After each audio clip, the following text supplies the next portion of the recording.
All right, everybody. The first weekend of spring football has occurred thanks to the United Football League. If you haven't heard, the XFL and the USFL have merged, created the United Football League, and this past weekend they had their first slate of games for all 8 teams. And today's video, we're going to focus on the St. Louis Battlehawks versus the Michigan Panthers. I wanted to talk about this 1-point attempt play. So just so you guys are also aware, the UFL does not do point after attempt kicks. Everything is either 1 point, 2 points, or 3 points.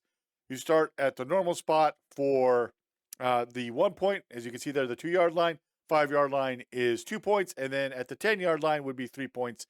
But it's got to be an offensive play that's being run. So right here, you can see the game's tied. And the Battlehawks are going to run a 1-point attempt. And it's really nicely done.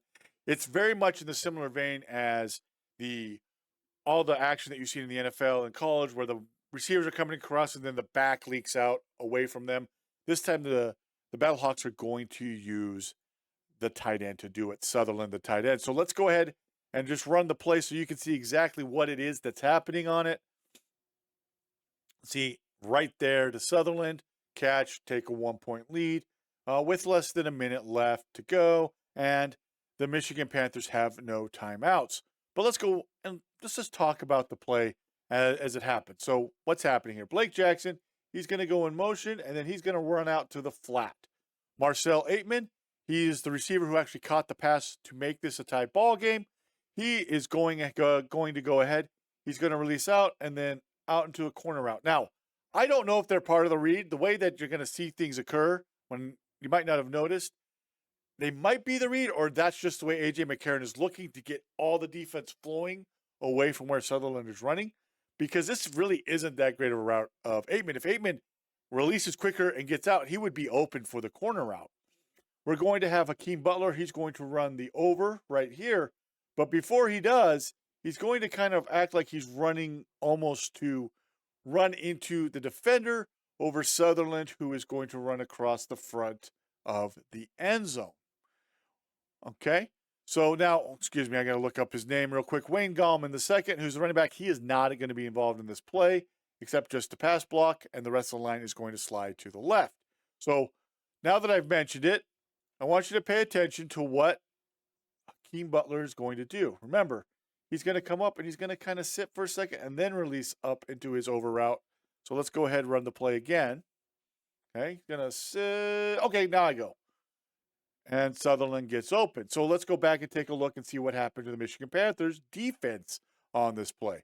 Well, one of the first things you're going to see that's occurring is that the Panthers are in man coverage.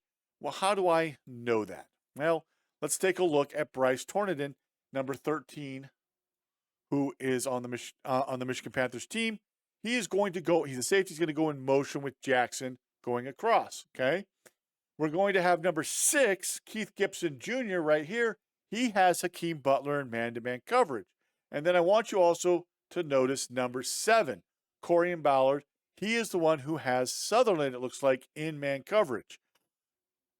Now, based on everything that I've seen when I've looked at the film, it looks like on this particular play, the way that the Michigan Panthers are doing their man coverage, they will pass off to each other. For example, if a receiver, let's say that, Aitman comes across like this, and then Jackson runs out like that, then Torneden would take Aitman, and his teammate up top right here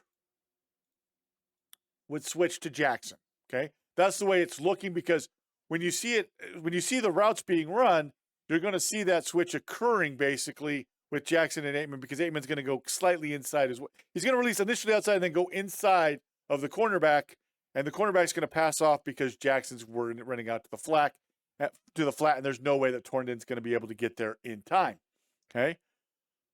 So you also have to notice, the reason I say that is because watch Ballard pointing, as though he's pointing to Gibson like, hey, something's coming back, we'll switch. But Gibson doesn't either notice or he's caught in no man's land because of the route of Hakeem Butler. So again, watch. See, we got Ballard going with Sutherland right here. Here's Hakeem Butler coming in to stop. We got the pointing. Hey, he's coming across, switch. And so that's why I'm thinking that Gibson should be switching right here to Sutherland. And then Ballard's probably going to try and help on Hakeem Butler. But the problem is Nakua is also out of position because he followed the running back. Remember, this is a zero-high blitz.